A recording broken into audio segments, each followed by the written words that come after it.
참으로 복되고 좋은 아침입니다. 이 아침에 말씀으로 하루를 시작하시는 성도님들에게 우리 주님의 은혜가 풍성하게 임하시기를 축복합니다. 오늘 저희는 어제에 이어서 에스겔서 23장 36절에서 49절에 있는 말씀을 함께 보도록 하겠습니다. 하나님께서 북이스라엘과 남유다를 오홀라와 오홀리바라는 그 이름으로 그렇게 부르시면서 그 죄악을 낱낱이 고발하시죠.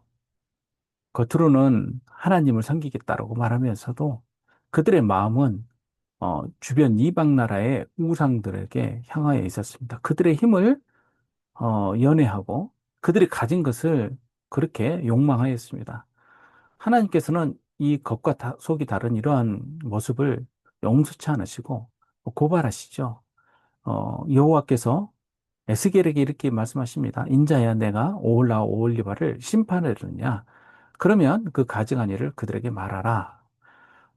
검사가 그 재판에 재판에 들어가면 뭘 합니까? 기소하면서 그 고발장 안에 낱낱이 죄악을 써넣지요. 이제 그런 역할을 누가 하고 있냐면 그 에스겔이 지금 하고 있는 거예요. 그 죄악의 내용은 뭐냐면 가증한 일이죠. 그 히브리어로 토해바라고 하는데 그 발음이 마치 유사합니다. 우리들이 아주 혐오스럽게 생각하는 거, 그 구토하는 혐오스러운 걸 보면 구토하게 되잖아요. 예, 이 혐오스럽다는 뜻이 들어있죠. 가증한 일이죠. 하나님 보시기에 이것은 정말로 어, 가증한 일이에요. 이런 일들은 과연 무엇이냐면요.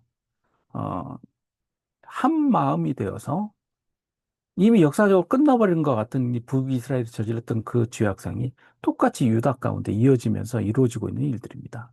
그들이 뭘 했냐면 그 가증스러운 일은요. 행음이란 단어로 나와요. 이 행음이 연거푸 반복이 됩니다. 나프라는 이 단어인데요. 이 나프라는 단어는 그 간음하다는 뜻도 있지만 이 우상을 섬긴다는 뜻도 담겨 있어요. 그래서 행음하는데 그 행음하면서 피가 또 손에 묻어 있고 그 행음의 내용은 뭐냐면 우상과 함께 더불어 행하는 행음이에요. 그 피는 뭐냐면 자식들을 우상을 위하여 화제로 살랐어요. 화제로 살랐다랄 때 나오는 그 단어가 바로 레오클라라는 단어인데 이 레오클라는 그 음식을 먹는 그 단어 오클라라는 그 단어에 이- 그 단어가 사용된 겁니다. 즉 우상이 잡아먹도록 자녀를 갖다 바친 거예요. 이게 과연 가능한 일인가? 어떻게 그럴 수가 있을까?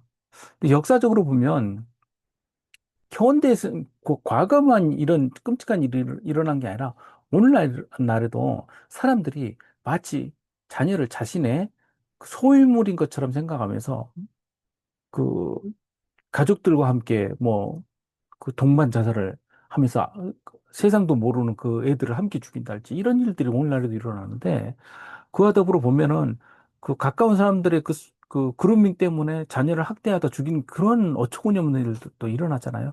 하물며 우상숭배 때 자녀를 갖다 바치는 일들이 과연 옛날에만 그렇게 사라진 사용되어지는 일이었을까? 이런 생각이 듭니다. 그들이 이런 피를 묻힌 것, 그 자녀들은 어떤 자녀냐면 하나님과의 언약 관계 가운데 일어난 태어난 아이들이죠. 그렇기 때문에 하나님과 사이에 태어난 자녀들이에요. 그 자녀들을 바친 거 아니에요. 내게 낳아준 자식들이라고 하나님께서 말씀하시지 않습니까? 저는 한편으로는 하나님께서 말씀하시는 그 자녀 가운데 그 선지자들, 하나님의 일꾼들도 이 안에 담겨 있다라는 생각을 해봅니다. 그들이 하나님의 선지자들, 하나님의 사역자들을, 피 흘리게 만들지 않습니까? 하나님 고발될 때 그들을 가둔달지, 또 처형한달지, 이런 일들이 성경에 기록되어 있지 않습니까? 이외에도 그들이 내게 행한 것이 있나니, 당일에 내 성소를 더럽히며, 그 날에 그렇게 우상을 숭배하고 우상한테 자녀를 바치고 난 그날 하나님의 집에서 또 제의를 하는 거예요. 하나님을 위해서. 참 이게 얼마나 하나님 보시기에 끔찍한 일입니까? 겉으로는 하나님을 이렇게 예배드리는 것처럼 하면서 자신들의 마음은 열렬히 그 우상에게 향해 있고 자신들을 위해서 자신들의 욕망을 달성하는 도구로서 하나님을 이용하고 있는 것 아닙니까? 오늘날에도 교회를 다닌다고 하고 신앙을 가진다고 하면서 그들의 행태와 신앙은 전혀 하나님과 관계없는 사람들이 얼마나 많습니까? 참 기가 막힐 노릇입니다. 요즘 뉴스에 보면 계속 고발되고 있는 내용들 보십시오.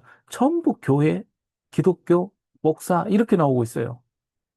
참 부끄러운 시대에 살고 있습니다. 이 부끄러움을 왜 우리들이 다 감당을 해야 되는 것인지. 그리고 하나님의 안식일까지 범하는 거예요. 근데 여기에서 연거푸 이야기하고 있는 것은 뭐냐면 하나님께 속한 것들을 계속 이야기하고 있어요. 하나님께 속한 자녀들, 하나님께 속한 하나님의 집, 하나님 속한 하나님의 날, 이 안식일까지 계속 범하고 있는 것입니다.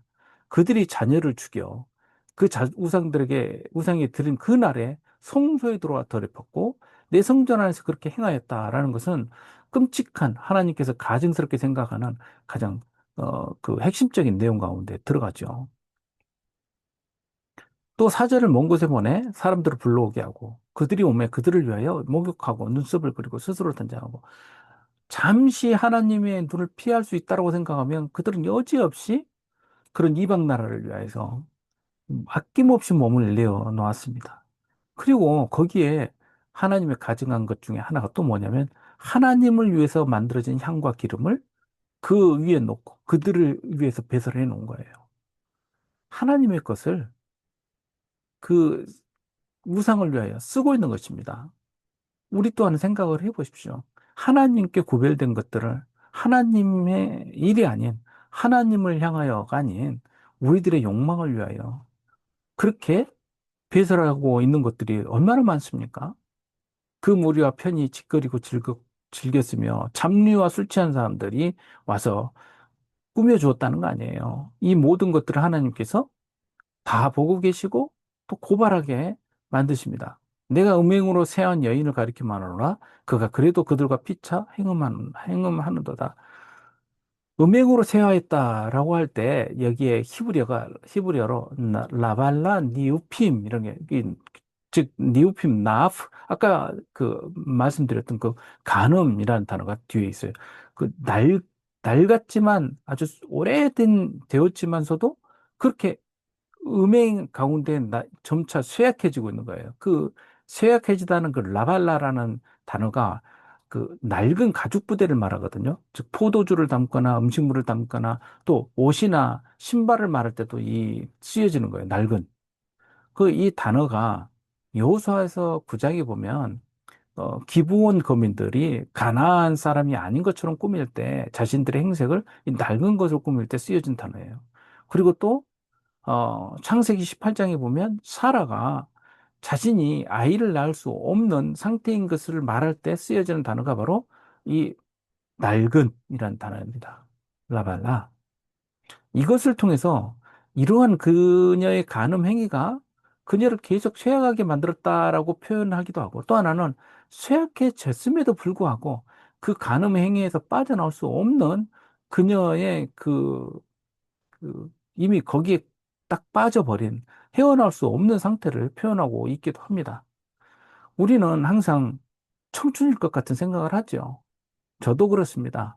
예, 이미 몸은 마음을 안 들고 있는데도 불구하고 아직도 제 마음은 30대, 40대에 가 있죠. 그런데 이 시간은 금세 지나고 우리는 이제 어, 노년에 접어들게 되지 않습니까? 그런데도 불구하고 하나님의 나를 우리는 인정하지 않으려고 그래요. 그들이 그에게 나오기를 기생에서 나온 것 같이. 음란한 여인 오홀라 올리바에게 나왔은 적. 이제 이 두 여인은 한마디로 어떻게 취급당하냐면요. 음란한 여자들, 그냥 몸을 파는 여자들로 취급을 당합니다. 의인이 간통한 여자들을 재판한 것 같이 재판하며 피를 흘린 여인을 재판한 것 같이 재판하리니. 이제 그 간통죄가 사라졌죠. 이제 없어졌죠. 개인의 사생활이라고 이제 치부되지 않습니까? 참, 여기에 대해서 이제 시대가 바뀌었다라고 말할 것이 아니라 법은 정죄하지 않을지라도 하나님께서는 분명히 정죄하십니다. 이걸 우리는 기억을 해야 될 것입니다. 주여와께서 이같이 말씀하셨느니라. 그들에게 무리를 올려보내 그들이 공포와 약탈을 당하게 하라. 무리가 그들을 돌로 치며 칼로 죽이고 자녀도 죽이며 집들을 불살르리라. 이 가할이라고 말하는 이 무리는 어, 그 회중을 말할 때 하나님께서 그 모이는 회중을 말할 때도 이렇게 부르죠. 돌로 치는 대상이 일단은 외부자들로 보이기도 하지만 그 결국은 이러한 그 징계를 누가 해야 됩니까? 사실은요. 그 하나님의 사람들이 해야죠, 사실은요. 돌로 친다는 것은 하나님의 법을 어길 때 쓰여지는 가장 심각한 죄에 대한 징벌이 바로 돌로 치는 투석형이죠. 하나님의 이름을 모독한 자에게 내리는 형벌이 이 투석형이에요. 이같이 내가 이 땅에서 음란을 그치게 한즉 모든 여인이 정신이 깨어 너희 음행을 본받지 아니하리라. 48절에 이제 결론이 나오네요. 하나님께서 이렇게 심판을 하시고 고발하시는 이유는 뭐냐면요. 돌이키게 하고 멈추게 하시려는 거예요. 이렇지 않으면 멈추지 않기 때문에 그렇습니다. 그 마약에 빠지거나 또 어떤 중독에 빠진 사람을 어떻게 멈추게 합니까?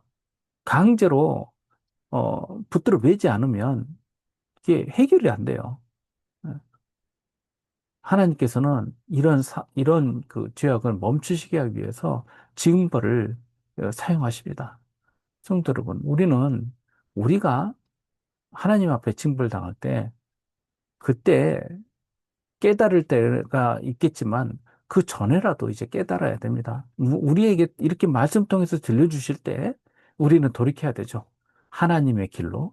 또, 하나님의 것을, 우리가 구분할 줄 알아야 될 것이고, 하나님의 일을 구분할 줄 알아야 될 것입니다. 그리고 마치 하나님을 위해서 하는 것처럼 속이는 일은 그만두어야 될 것입니다. 진실로 하나님의 일을 향해서 또 하나님의 일꾼으로 하나님의 자녀로 그 언약 백성으로 회복되는 저와 여러분 되시기를 주님의 이름으로 축복합니다. 함께 기도하겠습니다. 아버지 하나님, 우리는 항상 어리석어서 우리가 보지 않고 외면하는 것은 하나님께서 보지 못할 거라고 생각할 때가 많습니다. 우리는 우리를 속이면서 하나님의 일로 우리 자신을 속이고 넘어가지만 하나님께서는 속임당하지 않으시는 분이신 줄을 우리는 이제 알게 됩니다. 이 말씀 가운데 회복되게 하시고 깨달아 알게 하셔서 살아계신 하나님의 눈빛 아래서 정말로 진실되게 그 언약 백성으로 살아가는 저희들 되게 하여 주옵소서. 감사드리며 예수님의 이름으로 기도합니다. 아멘. 또 함께 기도하겠습니다.